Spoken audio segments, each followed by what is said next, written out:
Breaking news చూస్తున్నాం. ఎట్టకేలకు TVK ఏర్పాటుకు గవర్నర్ అర్లేకర్ అనుమతించారు. రేపు ఉదయం 10 గంటలకు విజయ్ సీఎంగా ప్రమాణ స్వీకారం చేయనున్నారు.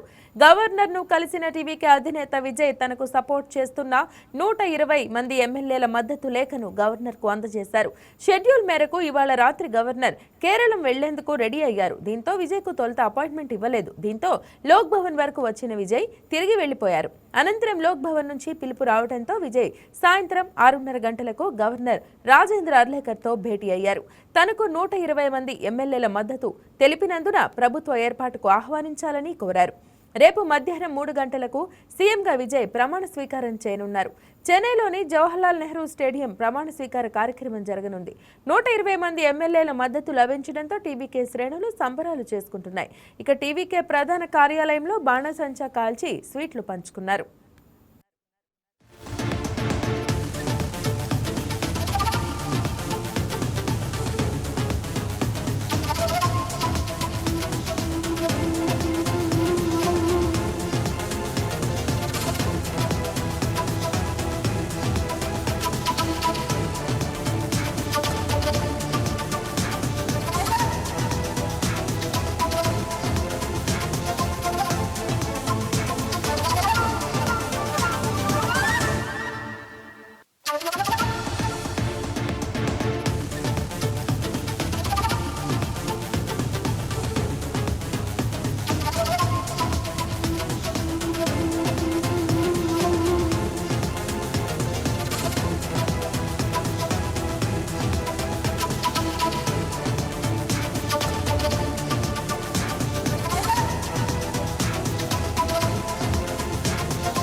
రేపు మధ్యాహ్నం 3 గంటలకు సీఎంగా విజయ్ ప్రమాణ స్వీకారం చేయనున్నారు. చెన్నైలోని జవహర్లాల్ నెహ్రూ స్టేడియం ప్రమాణ స్వీకార కార్యక్రమం జరగనుంది. 120 మంది ఎమ్మెల్యేల మద్దతు లభించడంతో టీవీకే శ్రేణులు సంబరాలు చేసుకుంటున్నాయి. టీవీకే ప్రధాన కార్యాలయంలో బాణసంచా కాల్చి స్వీట్లు పంచుకున్నారు.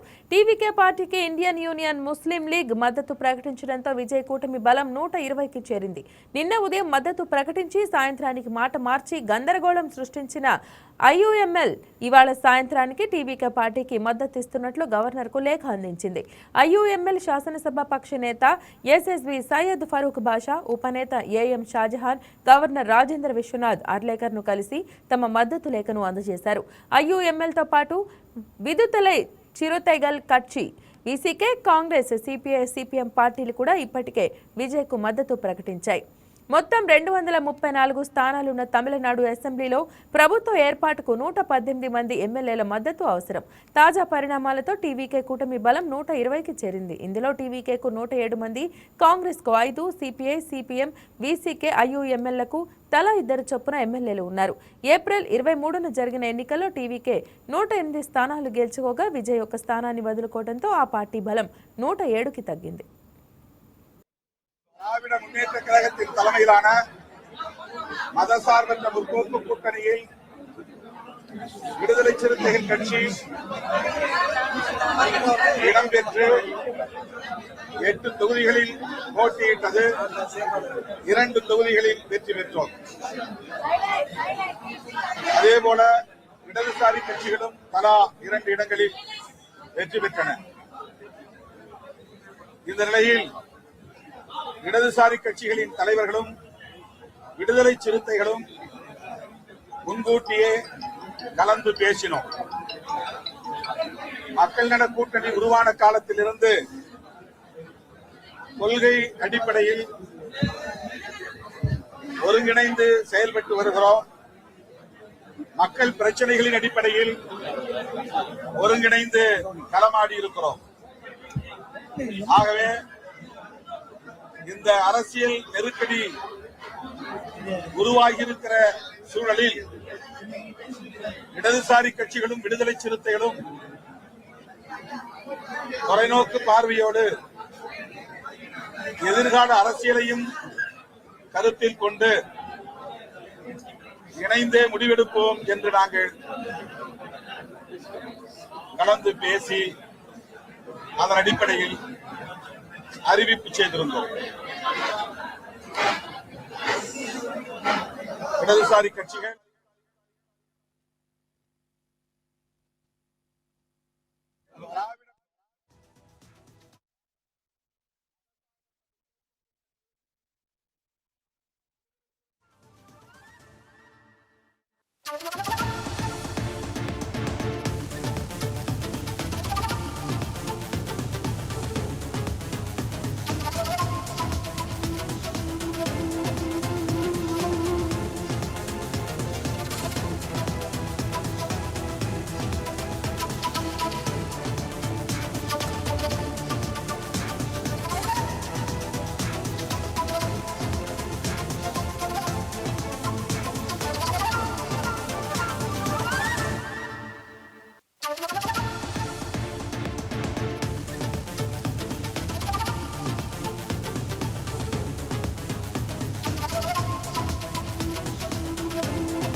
ఏపీ సీఎం చంద్రబాబు సోమవారం ఢిల్లీలో పర్యటించనున్నారు. ఈ పర్యటనలో భాగంగా కేంద్ర హోంశాఖ, జలశక్తి శాఖతో పాటు పలువురు కేంద్ర మంత్రులతో భేటీ అవుతారు.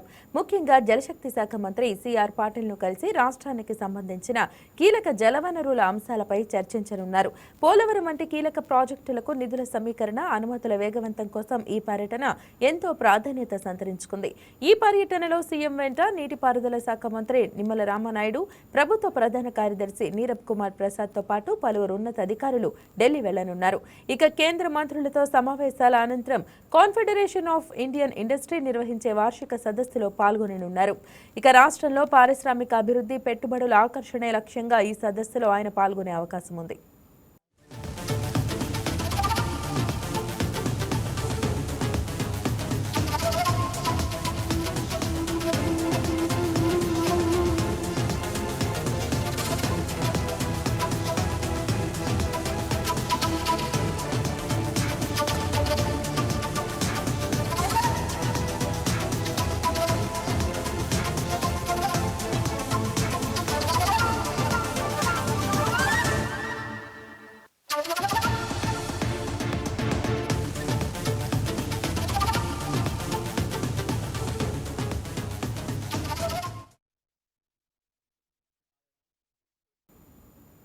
AP deputy CM Pawan Kalyan ప్రధాని మోడీ పరామర్శించనున్నారు. రేపు హైదరాబాద్ లో పర్యటించనున్న ప్రధాని పవన్ కళ్యాణ్ నివాసానికి వెళ్లనున్నట్లు సమాచారం. ఇటీవల శస్త్రచికిత్స చేయించుకున్న పవన్ కళ్యాణ్ హైదరాబాద్ లోని తన ఇంటిలో విశ్రాంతి తీసుకుంటున్నారు. ఈ నేపథ్యంలోనే పవన్ కళ్యాణ్ పరామర్శించాలని మోడీ నిర్ణయించుకున్నట్లు తెలుస్తోంది. మరోవైపు మెగాస్టార్ చిరంజీవి సైతం పవన్ ఇంటికి వస్తారని చెప్తున్నారు. ఇదిలా ఉంటే పీఎం టూర్ నేపథ్యంలో హైదరాబాద్ నగరమంతా పోలీసుల బందోబస్తు ఏర్పాటు చేశారు.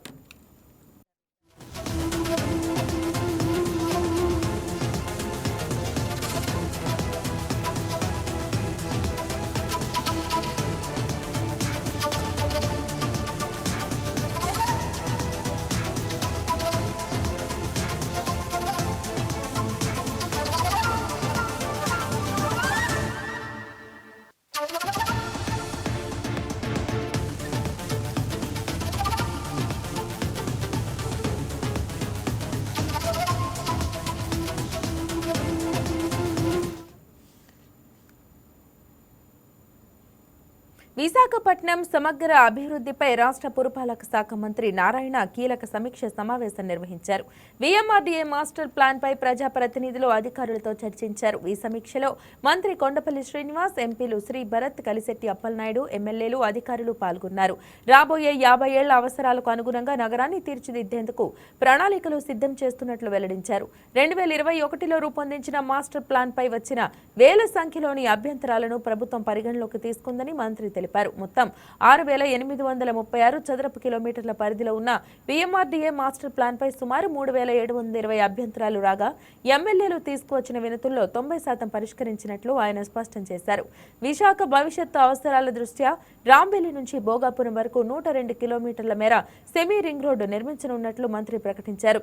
విశాఖ నగర ప్రజల దాహార్తిని తీర్చేందుకు ప్రభుత్వం 14,000 కోట్ల రూపాయలతో భారీ తాగునీటి ప్రాజెక్టును చేపట్టనుందన్నారు.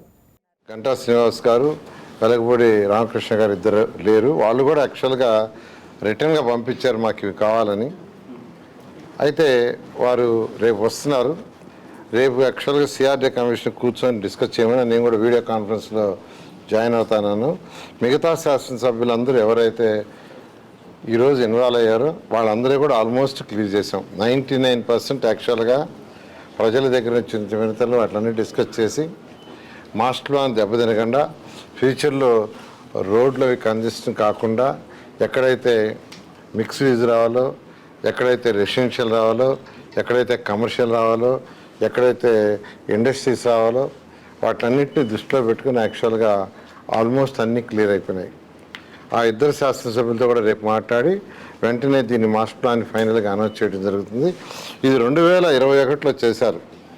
అయితే అనేక అవకతవకలు జరిగాయని అప్పుడే కంప్లైంట్ రావటం, దాని మీద శాసనసభ్యులందరూ రీవిజిట్ చేయమని విఎంఆర్డీని అడిగారు. గవర్నర్ ముఖ్యమంత్రి గారు కూడా దీన్ని రీవిజిట్ చేయండి అని చెప్పటం, దాన్ని లీ అనే కన్సల్టెంట్కి ఇవ్వటం, వాళ్ళు యాక్చువల్గా దాన్ని స్టడీ చేశారు. ఇది యాక్చువల్గా మనకు విఎంఆర్డే ప్రజెంట్ అయితే వికాస పాలన వైపు ఏపీని సీఎం చంద్రబాబు తీసుకెళ్తున్నారని మంత్రి గుమ్మడి సంధ్యారాణి అన్నారు. 23 నెలల కూటమి పాలనలో భయపెట్టే రాజకీయాలకు ముగింపు పలికి భరోసా కలిగించే పరిపాలన అందిస్తున్నారని తెలిపారు. వైసీపీ హయాంలో ప్రజల సమస్యలు చెప్పుకోవడానికే భయపడేవారని, నేడు ప్రభుత్వం ప్రజలకు అందుబాటులో ఉంటుందన్నారు. పనిచేసే ప్రభుత్వాన్ని ప్రజలు ఆదరించాలన్నారు. భయం, నిజం చెప్పాలంటే భయం, ఏదైనా అడగాలంటే భయం, చివరికి డాక్టర్ మాస్క్ అడగడానికి కూడా భయపడిన పరిస్థితి మీ అందరికి కూడా తెలుసు. అలాంటి పరిపాలన నుంచి, విధ్వంస పరిపాలన నుంచి ఈరోజు అభివృద్ధిలోకి, వికాసంలోకి వచ్చింది అని అంటే ఈరోజు గౌరవ ముఖ్యమంత్రి నారా చంద్రబాబు నాయుడు గారు 23 నెలల పరిపాలన ప్రజల్లో ఒక తీపి గుర్తులుగా మిగిలిపోతున్నాయని చెప్పడానికి చాలా సంతోషంగా ఉంది. మనందరికి కూడా తెలుసు, గత 5 సంవత్సరాల్లో కరోనా కరోనా కరోనా అని 3 సంవత్సరాలు అలా నడిపేశారు. ఆ 3 ఏళ్లలో ఏ కార్యక్రమం చేయలేదు, కనీసం బయటకు కనిపించలేదు, చనిపోయిన వాళ్ళని పలకరించినటువంటి పాపాన కూడా పోలేదు. అలాంటి పరిపాలన నుంచి ఆ ఉన్న 2 సంవత్సరాలు కూడా ఇంకా మీకు తెలుసు, ఎవరికి కనిపించలేదు, వినిపించలేదు. ఒక మీటింగులు ఉండవు, కలెక్టర్ల కాన్ఫరెన్స్లు ఉండవు, ఒక క్యాబినెట్లు ఉండవు, ఏమీ ఉండవు. అంతా ఏకఛత్రాధిపత్యం. అలా ఏలూరు జిల్లాలో ప్రముఖ పుణ్యక్షేత్రమైన ద్వారకా తిరుమల వెంకటేశ్వరుని దేవాదాయ శాఖ మంత్రి ఆనం రామనారాయణ రెడ్డి దర్శించుకున్నారు. స్థానిక శాసనసభ్యులు మద్దిపాటి వెంకటరాజుతో కలిసి దేవస్థానంలో పలు అభివృద్ధి కార్యక్రమాలు ప్రారంభించారు. దాదాపు 12 కోట్ల వ్యయంతో నిర్మించిన అనివేటి మండపం ఫేజ్ 2ను, 12.5 కోట్ల వ్యయంతో నిర్మించిన క్యూ కాంప్లెక్స్ ను, 4.5 కోట్ల వ్యయంతో నిర్మించిన శివాలయంను, 5 అంతస్తుల రాజగోపురాన్ని మంత్రి ఆనం ప్రారంభించారు. ఆలయాల అభివృద్ధి, భక్తులకు సౌకర్యాలు కల్పించడానికి ప్రభుత్వం కట్టుబడి ఉందని మంత్రి ఆనం నారాయణ రెడ్డి తెలిపారు. ప్రతిపక్షానికి కూడా అర్హత లేని పరిస్థితుల్లో ఆ పార్టీ పోతూ మాకు ప్రభుత్వాన్ని అప్పగించింది. ఇది ప్రజా నిర్ణయం. ప్రజాస్వామ్య వ్యవస్థలో ప్రజలిచ్చిన తీర్పు ఇవాళ మేము అధికారంలోకి రావడం జరిగింది. ఏ క్షణంలో కూడా అధికారం ఉంది అనేటువంటి అహం కానీ, అధికారం అనేటువంటి ఒక దుర్మార్గపు పరిపాలనలో కానీ మేము ఉండదలుచుకోలేదు. కుటుంబాలన్నింటికీ సహాయం చేయడం, అర్హులైనటువంటి రైతాంగాన్ని ఆదుకోవడం, పెరిగినటువంటి కరెంటు ఛార్జీలను తగ్గించే కార్యక్రమం, ఇలా ఒకటొకటిగా నెరవేర్చుకుంటూ వస్తున్నామనేటువంటి సమీక్ష నిన్న చేశాక ఒక సంతృప్తికరమైన పరిపాలనని, సుపరిపాలన అనేటువంటి నినాదంతో చాలా ప్రతిష్టాత్మకంగా ఉంటాయి. చాలా పవిత్రమైనటువంటి స్థానాలు. ఇక్కడికి కూడా వేలాదిగా వస్తారు. కావాల్సిన ఏర్పాట్లు చేయడంలో మా జిల్లా నుంచి మేము అందరం కూడా పనిచేస్తాం. మీరు కూడా మాకు సాయం చేయండి అని చెప్పి నేను వారు కూడా మాట్లాడడం, ఆ విషయం ఎమ్మెల్యే గారికి కూడా చెప్పాను. మళ్ళీ ఒకసారి అందరం కూర్చొని ఇక్కడ ఏ ఏ జిల్లాల్లో ఎక్కడెక్కడ గోదావరి పరివాహక ప్రాంతం ఉందో వచ్చేటువంటి భక్తులకి ఘాట్ల నిర్మాణం కానీ, ఘాట్ల నిర్మాణం తర్వాత ముఖ్యంగా ఈ పుష్కరాల సమయంలో పితృపిండాలు పెట్టడానికి ఎక్కడెక్కడి నుంచో వస్తారు. వాళ్ళ యొక్క ప్రకృతి వ్యవసాయ విధానంలో సాగు చేస్తున్న ఉత్పత్తులను విక్రయించేందుకు విజయవాడలోని ఎస్ఎల్వి గ్రీన్ విలాస్లో ప్రారంభించిన మొబైల్ వెహికల్ను హోంమంత్రి అనిత సందర్శించారు. ఆహార స్వయం సమృద్ధి సాధనలో ప్రకృతి వ్యవసాయం కీలక పాత్ర పోషిస్తోందన్నారు. పరిమిత వనరులతోనే ఇతర దేశాలు మిద్దె తోటల ద్వారా గణనీయమైన దిగుబడులు సాధిస్తున్నాయని, మన రాష్ట్రంలో ఉన్న సహజ వనరులను సమర్థంగా వినియోగిస్తూ ప్రకృతి వ్యవసాయాన్ని మరింత విస్తరించాల్సిన అవసరం ఉందని పేర్కొన్నారు. విజయవాడ వంటి పట్టణ ప్రాంతాల్లో నైట్ ఫుడ్ కోర్టుల ద్వారా ప్రకృతి వ్యవసాయ ఉత్పత్తులను ప్రజలకు అందుబాటులోకి తీసుకురావాలనే ప్రతిపాదనను ప్రస్తావించారు. ఇటువంటి వినూత్న కార్యక్రమాల ద్వారా రైతులకు భరోసా కలగడమే కాకుండా ప్రజలకు ఆరోగ్యకరమైన ఆహారం అందుతుందని తెలిపారు.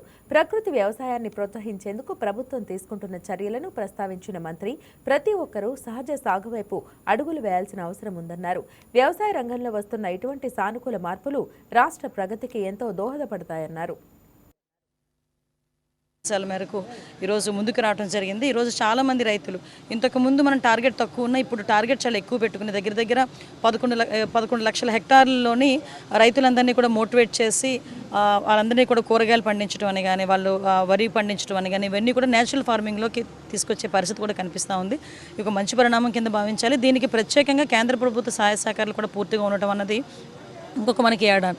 ప్రత్యేకంగా ఇక్కడికి వచ్చిన తర్వాత చాలామంది ఇక్కడ విలాస్లో ఉన్న వాళ్ళు కానీ, అపార్ట్మెంట్స్లో ఉన్న వాళ్ళు కానీ మేము టెర్రస్ గార్డెన్ని కూడా మేము పెంచుకుందాం అనుకుంటున్నాం, మాకు కూడా సలహాలు ఇవ్వండి అంటే, ఆల్రెడీ ఇప్పటికే గవర్నమెంట్ టెర్రస్ గార్డెన్ని కొంచెం సపోర్ట్ చేయడానికి, టెర్రస్ గార్డెన్కి సంబంధించి వాళ్ళకి ఏదైతే న్యాచురల్ కావాలో, కెమికల్స్ కాదవి ప్రకృతి వ్యవసాయానికి సంబంధించిన ఆ రసాయనాలు కావాలో అవన్నీ కూడా ఎస్హెచ్జి గ్రూప్స్ ద్వారా తయారు చేయించి వాళ్ళకి పంపిస్తున్నారు. సో ఇక్కడ బోత్ బెనిఫిట్స్ ఏంటంటే, ఒక పక్క ఎస్హెచ్జి గ్రూప్ వాళ్ళకి కూడా వాళ్ళకి ఒక ఉపాధి కలిగించినట్టు ఉంటుంది. At the same time terrace garden ఏదైతే ఉందో ఆ ఇంట్లో వాళ్ళు ఒక మంచి ఫుడ్ క్రియేట్ చేసుకోవడానికి, వాళ్ళగా పండించుకోవడానికి, వ్యవసాయం మీద ఒక ఇంట్రెస్ట్ కలగడానికి కూడా ఒక మంచి పరిణామం కింద భావించాలి. ప్రకృతి వ్యవసాయాన్ని ఇంకా విజయవాడ ఇంద్రకీలాద్రి దుర్గమ్మను ఐటీ శాఖ మంత్రి నారా లోకేష్ దర్శించుకున్నారు. ముందుగా ఆయనకు దేవాదాయ శాఖ కమిషనర్ రామచంద్ర మోహన్, ఆలయ ఈవో సీనా నాయక్, పాలక మండలి చైర్మన్ బుర్రా రాధాకృష్ణ, పాలక మండలి సభ్యులు ఘన స్వాగతం పలికారు. అనంతరం అమ్మవారి సన్నిధిలో లోకేష్ ప్రత్యేక పూజలు చేశారు. దర్శనం అనంతరం మంత్రి లోకేష్ కు అర్చకులు వేద ఆశీర్వచనం అందించారు.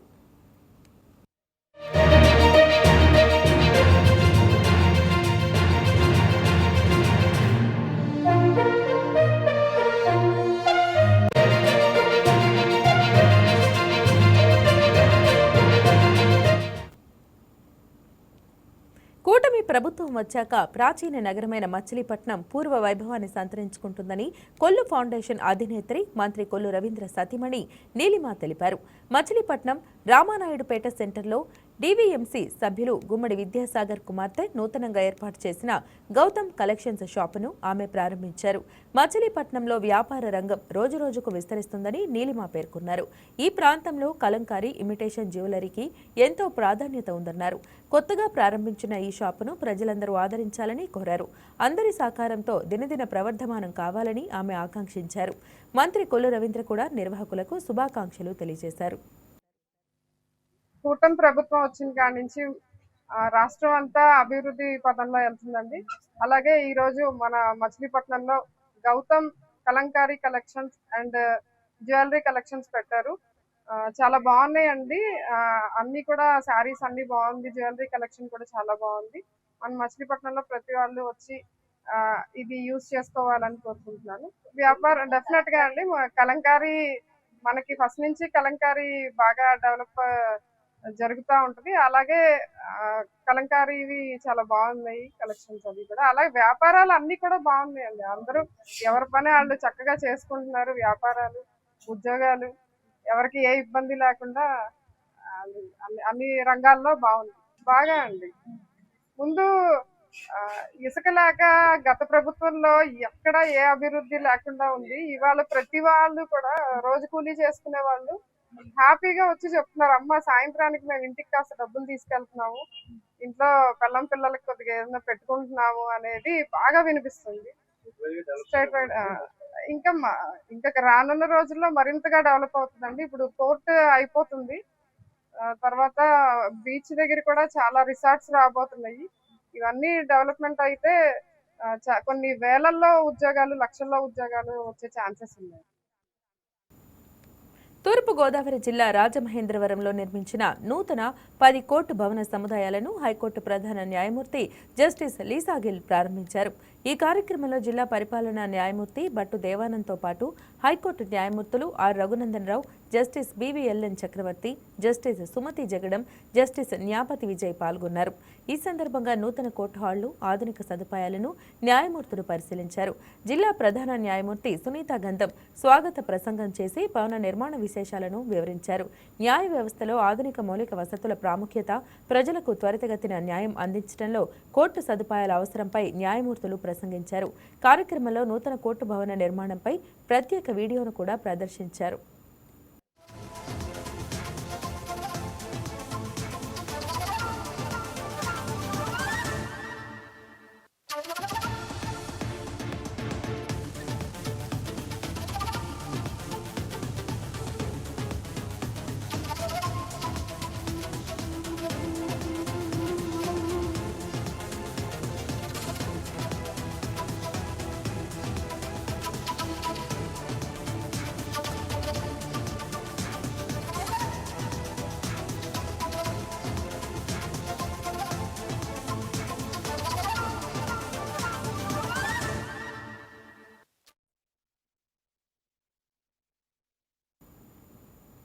పార్వతీపురం మండలం అడ్డాపుసీల రెవెన్యూ పరిధిలోని సుమారు 3.5 ఎకరాల ప్రభుత్వ స్థలాన్ని బంటుదాసు అనే వ్యక్తి ఆక్రమించి ఇటుకల తయారీకి లీజుకి ఇవ్వడంపై ఎమ్మెల్యే బోనెల విజయచంద్ర మండిపడ్డారు.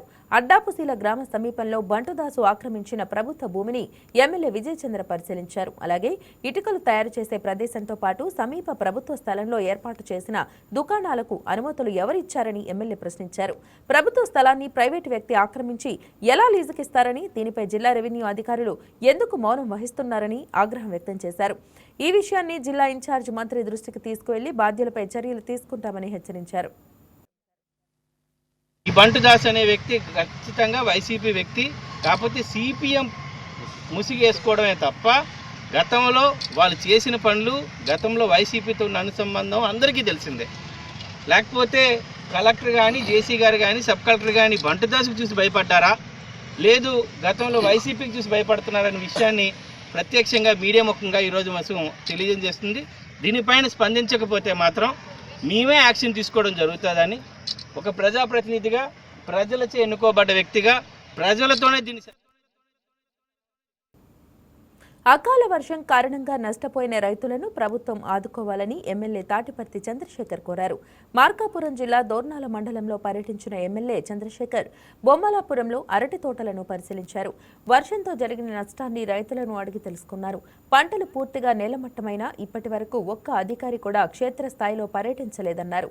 ప్రభుత్వం స్పందించి రైతులను ఆదుకోకపోతే మార్కాపురం జిల్లా కలెక్టర్ కార్యాలయాన్ని ముట్టడిస్తామని హెచ్చరించారు. పడిపోయి పంట చేతికొచ్చి గెలలు, అరటి గెలలు కింద పడిపోయి మగ్గిపోయి కుళ్ళిపోతూ ఉంటే కూడా ఇప్పటివరకు ఒక్క అధికారి కూడా ఇక్కడ సందర్శించడానికి రాలేదంట. ఇవాళ డిస్ట్రిక్ట్ హార్టికల్చర్ ఆఫీసర్తో మాట్లాడడం జరిగింది. వారేమో మేము వచ్చామంటారు. ఇక్కడ రైతులను అడిగితే ఒక్క రైతు పంట దగ్గరికి హార్టికల్చర్ ఆఫీసర్ రాల. అగ్రికల్చర్లో జరిగే నష్టాన్ని అగ్రికల్చర్ ఆఫీసర్స్ రారు. హార్టికల్చర్లో జరిగేటటువంటి నష్టాన్ని అంచనా వేయడానికి హార్టికల్చర్ ఆఫీసర్స్ రారు. ఇంతకంటే గోస రైతుకి వెన్నుపోటు ఇంకోటి ఉంటుందా? చంద్రబాబు నాయుడు గుడ్డి ప్రభుత్వాన్ని. ఆకాశవాణి ప్రారంభమై 90 వసంతాలు పూర్తవుతున్న నేపథ్యంలో దేశవ్యాప్తంగా ప్రత్యేక కార్యక్రమాలు నిర్వహిస్తున్నారు. ఈ సందర్భంగా రేపు తుమ్మలపల్లి కళాక్షేత్రంలో స్వర సంధ్య కార్యక్రమాన్ని నిర్వహిస్తున్నట్టు విజయవాడ ఆకాశవాణి కేంద్రం ప్రోగ్రాం హెడ్ దివ్య తెలిపారు. సర్వేపల్లి సిస్టర్స్ సంగీత కచేరీ, గరగ నృత్యం వంటి కార్యక్రమాలు ఉంటాయన్నారు. ఆకాశవాణిని యువతకు చేరువ చేసేలా యూత్ అవుట్ రీచ్ కార్యక్రమాలు చేపట్టామన్నారు. ఆకాశవాణి ఎప్పటికప్పుడు ఆధునిక సాంకేతికతను జోడిస్తూ శ్రోతలకు నాణ్యమైన సేవ సేవలు అందిస్తున్నామంటున్న ప్రోగ్రామ్ హెడ్ దివ్యతో మా correspondent Prasad face to face. Akashvani 90 వసంతాలు పూర్తి చేసుకున్న సందర్భంగా దేశవ్యాప్తంగా పండుగ జరుపుకుంటుంది. ప్రజెంట్ మనం విజయవాడ రేడియో స్టేషన్కి సంబంధించి ప్రోగ్రామ్ హెడ్ దివ్య గారు ఉన్నారు, ఆమెతో మాట్లాడదాం. మేడం, ఫస్ట్ ఆఫ్ ఆల్ మీకు కంగ్రాచులేషన్స్, 90 ఏళ్ళు పూర్తయింది. సో ఈ సందర్భంగా ఎలాంటి ప్రోగ్రామ్స్ ప్లాన్ చేయబోతున్నారు విజయవాడ రేడియో స్టేషన్కి సంబంధించి? విజయవాడ రేడియో స్టేషన్ ఘనచరిత్ర కలిగిన ఇటువంటి రేడియో స్టేషన్లో 90 సంవత్సరాలు ఆకాశవాణి సందర్భంగా మేము ఎక్కువగా యూత్ అవుట్రీచ్ యాక్టివిటీస్ అనేది ప్లాన్ చేసుకున్నామండి. అంటే రేడియోని బహుజన హితాయ బహుజన సుఖాయ అన్నది మా మోటివ్. అటువంటి రేడియోని అన్ని వర్గాల ప్రజలకి, ఎక్కువగా యూత్, చిల్డ్రన్, ఇటువంటి రేడియో కొంతమందికి పరిచయం అనేది పోయింది, అటువంటి వాళ్ళను కూడా రేడియో వినే అలవాటు అనేది పెంపొందించాలన్నది నా మోటివ్ అండి. డిపార్ట్మెంట్ మోటివ్ కూడా అదే. సో దానికి వీలుగా యూత్ అవుట్రీచ్ యాక్టివిటీస్ అనేది ఎక్కువగా చేశాము. ఇందులో భాగంగా నగరంలో ఉన్న కళాశాలల్లో వ్యాసరచన అండ్ ఎలక్యూషన్ కాంపిటీషన్స్ అనేవి నిర్వహించాం. అలాగే మా ఆఫీస్ ప్రెమిసెస్లో కూడా శ్రోతల నుండి, జనరల్ పబ్లిక్ నుండి essay writing, elocution, jingles and promos, ఇంకా కవితల కాంపిటీషన్స్ అనేవి నిర్వహించాము.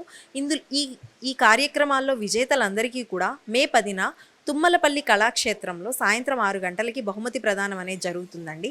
అలాగే 90 వసంతాల ఆకాశవాణి సందర్భంగా సంగీత కచేరీ అనేది ఏర్పాటు చేశామండి, స్వర సంధ్య అన్న పేరుతో. ఈ స్వర సంధ్య కార్యక్రమంలో అఖండ తాండవం పాటతో ప్రాచుర్యం పొందిన సర్వేపల్లి సిస్టర్స్, అలాగే గరగ నృత్యంలో ప్రాచుర్యం పొందిన పసుపులేటి అయ్యప్ప బృందం వీరిచే కార్యక్రమాలు అనేవి ఉంటాయి. అలాగే ఈ నెల 19వ తారీఖున మేము వాకథాన్ అనేది నిర్వహిస్తున్నాం. ఈ వాకథాన్లో కూడా ప్రజలందరూ కూడా పాల్గొని విజయవంతం చేయాల్సిందిగా కోరుకుంటూ సెలవు తీసుకుంటున్నాం. అదేవిధంగా అంటే ఇప్పుడు ఈ టైంలో రేడియో వినేవాళ్ళు తక్కువ అయిపోతున్నారు అని చెప్తున్నారు. సో మీకు ఆ ఫీడ్బ్యాక్ ఎలా ఉంది? యూత్ ఎంకరేజ్మెంట్ కోసం ఎలాంటి ప్రోగ్రామ్స్ చేస్తున్నారు? రేడియో వినడం తగ్గిపోతుందని మీరు అంటున్నారు. నేను అనేది ఏంటంటే every medium has its time. For example TV వచ్చాక రేడియో వినడం తగ్గిపోయిందని అంటున్నారు. మరి ఈ రోజుల్లో మనం చూస్తే టీవీ ఎంతమంది చూస్తున్నారు? అలాగే టీవీ అనేది తగ్గిపోయింది ఓటీటీ వచ్చాక. మరి ఈ రోజుల్లో ఓటీటీ అనేది అంత దీక్షగా ఎంతమంది చూస్తున్నారు? People's attention spans are getting shorter and shorter. Major problem ఇది. ఫర్ ఎగ్జాంపుల్ ఈ రోజున ఇన్స్టాగ్రామ్ మీద స్పెండ్ చేస్తున్న టైం, ఫర్ ఎగ్జాంపుల్ కరోనా టైంలో అందరూ కూడా యూట్యూబ్ చూశారు. ఈ రోజున యూట్యూబ్ వీడియో అనేది ఫుల్ లెంగ్త్ చూసే ఓపిక ఎవరికి ఉండట్లేదు. 2 times స్పీడ్లో పెట్టుకుని చూస్తున్నారు. ఎక్కువ ఇన్స్టాగ్రామ్లో రీల్స్ స్క్రోలింగ్ ఇటువంటివి జరుగుతున్నాయి. సో ట్రెండ్ ఎలా ఉన్నది అన్నది చూసి దాన్ని బట్టి మనం కూడా వెళుతూ ఉండాలి. Content should get shorter and more accessible and more attractive. మనం ప్రజెంట్ చేసే విధానం అనేది మారుతూ ఉండాలి. సో రేడియో కూడా ఈ ఫార్మాట్లోకి వస్తే లిజనర్షిప్ అనేది పెరుగుతుంది. సో అది పరిస్థితి. 90 వసంతాల పూర్తవుతున్న నేపథ్యంలో అలాగే కార్యక్రమాలు ఆకాశవాణి విజయవాడ చేస్తుంది. సో ప్రతి ఒక్కరూ కూడా ఇందులో పాల్గొవాలని కోరుతున్నారు. వీడియో జర్నలిస్ట్ సురేష్తో ప్రసాద్ ఆకుల, విజయవాడ నుంచి. అమ్మ అంటే త్యాగం మాత్రమే కాదు, అమ్మ అంటే ఒక అందమైన ఆత్మవిశ్వాసం కూడా. మదర్స్ డే పురస్కరించుకొని విశాఖలోని స్థానిక అంబేద్కర్ హాల్లో మహిళల కోసం ప్రత్యేకంగా ఫ్యాషన్ షో నిర్వహించారు. స్టార్ ఇండియా థీమ్తో జరిగిన ఈ వేడుకల్లో యువతులు ఎంత ఉత్సాహంగా పాల్గొన్నారు. ఈ షోకు సంబంధించిన మరింత సమాచారం మా విశాఖ స్పెషల్ కరెస్పాండెంట్ దుర్గాప్రసాద్ అందిస్తారు. మాతృత్వంలోని మాధుర్యాన్ని, మహిళా శక్తిని చాటి చెప్పే దిశగా విశాఖలో మదర్స్ డే వేడుకలు అట్టహాసంగా జరుగుతున్నాయి. విఆర్ఎన్ బియాండ్ రియాలిటీ నెట్వర్క్ ఆధ్వర్యంలో విశాఖలోని ఓ ప్రైవేట్ ఫంక్షన్ హాల్లో అద్భుతమైన రీతిలో ఫ్యాషన్ షో జరుగుతుంది. ఏదైతే మదర్స్ డే పురస్కరించుకొని ఈరోజు వారి ఒక ఫ్యాషన్ షో అయితే రియాలిటీ నెట్వర్క్, ఏదైతే బియాండ్ రియాలిటీ నెట్వర్క్ ఆధ్వర్యంలో ఈరోజు మదర్స్ డే పురస్కరించుకొని ఫ్యాషన్ షో నిర్వహిస్తున్నారు. దీనికి సంబంధించి ప్రథమ అయితే ప్రస్తుతం మన విజయోత్సవ చూస్తున్న ప్రకారంగా ప్రాక్టీస్ చేస్తూ ఉన్నారు. మరోవైపు మహిళా ఒక శక్తిని చాటి చెప్పే దిశగా గతంలోనే సీమా అవార్డ్స్, మిస్టర్ సోగ్గాడు, ఇట్లా అనేక కార్యక్రమాలు, అవార్డు ఫంక్షన్లు విశాఖ వేదికగా జరిగాయి. ఇప్పుడు దీనికి సంబంధించి మదర్స్ డే పురస్కరించుకొని ఒక మహిళా శక్తిని చాటి చెప్పే దిశగా, మహిళల్లో దాగున్న టాలెంట్ని వెలికి తీసే దిశగా ఈరోజు విశాఖలోని అంబేద్కర్ ఫంక్షన్ హాల్లో స్టార్ ఇండియా 2026 పేరిట ఒక ఫ్యాషన్ షో అయితే నిర్వహిస్తూ ఉన్నారు. ప్రస్తుతం నిర్వాహకులు కూడా మనతో పాటు ఉన్నారు. సో వారి మాటలను అడిగి తెలుసుకునే ప్రయత్నం చేద్దాం. గతంలోనే సీమా అవార్డ్స్ అయితే విశాఖలో జరిగింది. ఏదైతే సీమా వ్యూ2 ఎక్స్పో పేరెట్ అయితే గతంలోనే ఉమెన్ సంబంధించిన వాళ్ళలోని టాలెంట్ బయటికి చేసే విధంగా ఒక వర్క్షాప్ అయితే నిర్వహించారు. ఇప్పుడు ప్రపంచం మొత్తం కూడా ఫ్యాషన్ మీద నడుస్తూ ఉంది. మహిళల అందానికి సంబంధించి కూడా అనేకమైన ఫ్యాషన్ డిజైనింగ్ కావచ్చు, మేకప్ సంబంధించి, ఆర్ట్ వర్క్ సంబంధించి కూడా గతంలో జరిగింది. ఈ నేపథ్యంలో మహిళల యొక్క టాలెంట్ను వెలుగుతీసే దిశగా, మహిళల్లో దాగున్న మహిళా శక్తిని వెలుగుతీసే దిశగా బియాండ్ రియాలిటీ నెట్వర్క్ ఆధ్వర్యంలోనే గతంలోని విశాఖ వేదిక కూడా వర్క్షాప్ కూడా నిర్వహించారు. ప్రస్తుతం మనం విజయోత్సవం చూస్తున్న ప్రకారంగా ఏదైతే ఈ ఫ్యాషన్ షో సంబంధించి ప్రాక్టీస్ నడుస్తూ ఉంది. మనతో పాటు నిర్వాహకులు మోక్షిత్ ఉన్నారు. సో ఆయన మాటలను అడిగి తెలుసుకునే ప్రయత్నం చేద్దాం. మోక్షిత్ గారు చెప్పండి, ఈరోజు మదర్స్ డే పురస్కరించుకొని ఫ్యాషన్ జరుగుతుంది, ఎట్లాంటి వర్క్ జరుగుతుంది? సార్ ఇప్పుడు వచ్చేసి మదర్స్ డే సెలబ్రేషన్స్ కాబట్టి మదర్స్ అంటేనే విమెన్, విమెన్ అంటేనే లేడీస్, లేడీస్ అంటేనే గర్ల్స్ అనే సబ్జెక్ట్ మీద జరుగుతున్నటువంటి ఈ సెలబ్రేషన్స్లో వీఆర్ గోయింగ్ టు హ్యావ్ అమ్మవార్ల మేకప్ తోటి జరగబోయేటటువంటి ఒక అద్భుతమైనటువంటి భగవాన్ కా లోక అనేది ఒక క్రియేషన్ చేయబోతున్నాం. దాంతోపాటు విమెన్స్ డే సెలబ్రేషన్స్లో విమెన్ తోటి మనము fashion show, mothers and kids fashion show అవన్నీ కలుపుకొనేసి we are going to have lot of entertainment. దాంతోపాటు ఒకరినొకరు మోటివేట్ చేయడం కోసం అని చెప్పేసి we are going to have the celebrations of the lucky draws కానీ, తర్వాత ఇక్కడికి వచ్చేటువంటి వాళ్ళకి ఏదో ఒక గిఫ్ట్ వెళ్ళాలి, ఏదో ఒక సెలబ్రేషన్ ఉండాలి అన్నట్టుగా అమ్మవార్లని ఏ విధంగా అయితే మనం తలుచుకుంటామో అలాగే మదర్స్ డే సెలబ్రేషన్స్ కూడా we going to celebrate here. గతంలోనే మీరు మూమెంట్స్లో దాగుంటే టాలెంట్ బయటకు తీసుకెళ్ళి ఎక్స్పో మేకప్ ఎక్స్పో లాంటివి చేశారు, సీమా అవార్డ్స్ చేశారు, విశాఖలో అట్టహాసంగా చేశారు. సో ఈరోజు మదర్స్ డే కూడా అదే రీతిలో ఈ ఫ్యాషన్ నడపడం ఎట్లాంటి ప్రాక్టీస్ చేస్తూ ఉన్నారు? ఇది ఎన్ని డేస్ నుంచి హార్డ్ వర్క్ చేసాము? సార్ ఇట్స్ ఆల్ అబౌట్ అనుకున్న థీమ్ అయితే వేరు, కానీ ఎప్పుడైతే మదర్స్ డే అన్నామో సడన్గా ఇది 3 days నుంచి చేస్తున్నటువంటి వర్క్ ఇది. ఆ 3 daysలోనే you have seen the kind of response that we are going to have every woman, every girl who is going to celebrate this mother's day celebrations అన్నట్టుగా. ఫైనల్గా బిఆర్ఎన్ ఏదైతే బిఆర్ రియాలిటీ నెట్వర్క్ ద్వారా దేశవ్యాప్తంగా అన్ని ప్రముఖ సిటీల్లో కూడా మీ నేతృత్వంలో ఎట్లాంటి కార్యక్రమాలు జరుగుతూ ఉన్నాయి? సో ఉమెన్ ఎంపవర్మెంట్ సంబంధించి ఎట్లాంటి కార్యక్రమం ఫ్యూచర్ జరిగే అవకాశం? సార్ ఇక్కడ వచ్చేసి ఏంటంటే BBN బియాండ్ బ్యూటీ నెట్వర్క్, దాంతోపాటు SBMS south India bridal makeup studio, అలాగే సైమా south India makeover artist, అదే కాకుండా cyber south India influencers bloggers awards వాళ్ళ త్రూ కూడా ఈ సెలబ్రేషన్స్ అనేసి ఒక నేషనల్ ఇంటర్నేషనల్ లెవెల్లోకి వెళ్ళాలని ఒకే ఒక ఉద్దేశంతో we're celebrating this celebrations. And thank you, and we're going to have lot of fun. Stay connected for the event success. Okay, thank you. మొత్తానికి ఏదైతే బిఆర్ నెట్వర్క్ ఆధ్వర్యంలో ఈ మదర్స్ డే పురస్కరించుకొని ఫ్యాషన్ షో అయితే జరుగుతూ ఉంది. దీనికి సంబంధించి ప్రస్తుతం ఫ్యాషన్ షోకి సంబంధించి ప్రాక్టీస్ జరుగుతూ ఉంది. మరి కొద్ది సేపట్లోనే పూర్తి స్థాయిలో ఫ్యాషన్ షో జరిగే అవకాశం కనిపిస్తూ ఉంది. వీడియో జర్నలిస్ట్ కిషోర్తో దుర్గాప్రసాద్, YK న్యూస్, విశాఖ. వేసవితో పాటు వీకెండ్ కూడా రావడంతో తిరుమలలో భక్తుల రద్దీ పెరిగింది. శ్రీవారి సర్వదర్శనానికి 18 గంటల సమయం పడుతోంది. ఇవాళ పలువురు ప్రముఖులు శ్రీ వెంకటేశ్వర స్వామిని దర్శించుకున్నారు.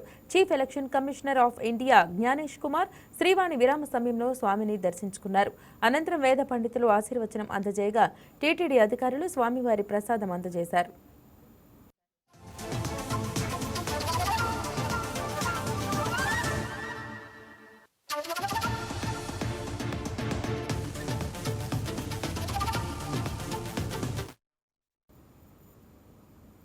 శ్రీ సత్యసాయి జిల్లా పరిధిలోని కియా అనుబంధ NVH పరిశ్రమలో ప్రమాదం జరిగింది. మిషన్లో పడి ఓ యువకుడు ప్రాణాలు కోల్పోయాడు. ఈ విషయాన్ని కంపెనీ యాజమాన్యం గోప్యంగా ఉంచింది. మృతుడు కడప జిల్లా బద్వేలుకు చెందిన రామాంజనేయులుగా గుర్తించారు. మిషన్లో సాంకేతిక సమస్య రావడంతో లోపలికి వెళ్లిన యువకుడు మధ్యలో ఇరుక్కుపోయి చనిపోయాడు. మృతుడి తండ్రి ఫిర్యాదు మేరకు పోలీసులు కేసు నమోదు చేసి దర్యాప్తు చేపట్టారు.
మార్కాపురం జిల్లా దోర్నాల మండలం వైచెర్లోపల్లి గ్రామంలో ఏప్రిల్ 18న జరిగిన మిరపకాయల దహనం ఘటన బాధిత కుటుంబాన్ని ఇంకా వెంటాడుతోంది. గుర్తు తెలియని వ్యక్తులు సుమారు 20 క్వింటాల మిరపకాయలను తగలబెట్టడంతో 4 లక్షల రూపాయల వరకు నష్టం వాటిల్లిందని బాధితులు వాపోతున్నారు. ఘటన జరిగి రోజులు గడుస్తున్నా ఇప్పటి వరకు దోషులను పట్టుకోకపోవడంతో బాధిత కుటుంబం తీవ్ర ఆవేదన వ్యక్తం చేస్తోంది. తమకు న్యాయం చేసి దోషులను వెంటనే అరెస్టు చేయాలని దోర్నాల నటరాజ్ సెంటర్లో కుటుంబ సభ్యులు గ్రామస్తులతో కలిసి ఆందోళనకు దిగారు. రైతు కష్టాన్ని కాల్చివేసిన వారిపై కఠిన చర్యలు తీసుకోవాలని డిమాండ్ చేస్తూ నిరసన చేపట్టారు. ట్రాఫిక్ అంతరాయం ఏర్పడటంతో దోర్నాల ఎస్ఐ వెంకటరమణయ్య న్యాయం చేస్తామని హామీ ఇవ్వడంతో ఆందోళన విరమించారు. సానాది దోర్నాల మండలం వైచెర్లోపల్లి గ్రామం నా 20 క్వింటాల మిరగాయలు కాలిపోతే ఏ నాయకులు వచ్చి మమ్మల్ని పట్టించుకోలేదు. స్టేషన్లో కంప్లైంట్ ఇచ్చాము. సీఐని కలిసాను సార్. ఎర్రగొండపాలెం పోయి సీఐని కలిస్తే సీఐ గారు వచ్చి దోర్నాలు 2 రోజులు ఈడే ఉండి సీఐ గారు అంటారు మీరు వాళ్ళను వీళ్ళను బైండర్ కింద కేసు కింద కట్టి నా మిరగాయలు కలిసి నేనే బైండర్ కేసు కింద ఉండాలా సార్? ఏ రకంగా మాకు న్యాయం జరుగుతుంది సార్? మేము రైతులం. రేపు ఇప్పుడు మిరగాయలే సరిపోయినాయి. రేపు మేము ఒంటరిగా చేలోనే ఉంటాము. మనుషులను చంపినా కానీ ఇప్పుడు నెల అవుతుంది మిరగాయలు కాలిపోయి. మనుషులను చంపినా కానీ వాళ్ళు ప్రూఫ్లు లేవు ఆపేస్తామంటారా సార్? అంతలో మంటలు లేచి అంతలో మండకు మిరగాయలు కాలిపోతే దిక్కు లేదు. 20 రోజులు అవుతుంది. మాకు గవర్నమెంట్ న్యాయం చేయాలి సార్, ఏ రకంగా అయినా కానీ. జెడ్పీటీసీ నర్రా సుబ్బయ్య వేధింపులు తట్టుకోలేక బాపట్ల జిల్లా నిజాంపట్నానికి చెందిన అవుట్ సోర్సింగ్ ఉద్యోగిని ఆత్మహత్య యత్నానికి పాల్పడటం సంచలనం సృష్టిస్తోంది. తనను గెస్ట్ హౌస్ కు రావాలని ఒత్తిడి చేశారని, లొంగకపోతే ఉద్యోగం తీస్తానని బెదిరించారని బాధితురాలు శివకుమారి ఆరోపించారు. సుబ్బయ్య వల్ల తన ప్రాణాలకు హాని ఉందని, ఇలాంటి వారు రాజకీయాల్లో ఉండటం మహిళా లోకానికి అవమానమని ఆమె ఆవేదన వ్యక్తం చేశారు. ప్రభుత్వం తక్షణమే స్పందించి సుబ్బయ్యపై క్రిమినల్ కేసు నమోదు చేసి కఠినంగా శిక్షించాలని డిమాండ్ చేశారు. తనకు తన పిల్లలకు ఏదైనా జరిగితే అది జెడ్పీటీసీ నర్రా సుబ్బయ్యనే కారణమని పేర్కొన్నారు. ఇయే మాట్లాడుతున్నారండి. ముందు తాగేసేసాను, లైజాల్ అనే ముందు 1 లీటర్ తాగేసానండి. అవి నా కింద వాళ్ళు తీసుకొచ్చి గణేష్ హాస్పిటల్లో ఇట్లా పెట్టి అక్కడ కక్కిచ్చారు. మళ్ళీ ఇంకా అక్కడ అమౌంట్ ఎక్కువ అవుతుందని చెప్పి మేము ఇక్కడికి వచ్చామండి, తెనాలి గవర్నమెంట్ హాస్పిటల్కి. నాకు ఏవో సార్ ఇట్లా పెళ్లి చేసుకుంటానని చెప్పారండి. అట్లాగే చేసుకుని ఉండమనండి సార్. నాకు ఎందుకంటే నాకు ఎటు లేకుండా పరువు పోయింది సార్. ఏం లేదు నా పరువు. అన్ని నిందాలు చేసేసాడండి, నా పరువు బాగుట్టేసేసాడు. అందుకని చెప్పేసి నాకు కూడా ఏమీ లేదు వెనకాల నాకు పెళ్లి చేసుకోమన్నాడు సార్. జెడ్పీటీసీ నర్రా సుబ్బయ్య ద్వారానే నేను తాగానండి.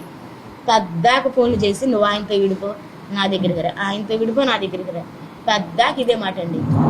పద్దాక నర్రా సుబ్బయ్య ఇదే మాట. నేనుండాను, నేను చూసుకుంటాను. అసలు నువ్వు నా మాట ఏది ఏంటలేదు, ఎందుకు నువ్వు నేను నీ కళ్ళకు కనిపించిన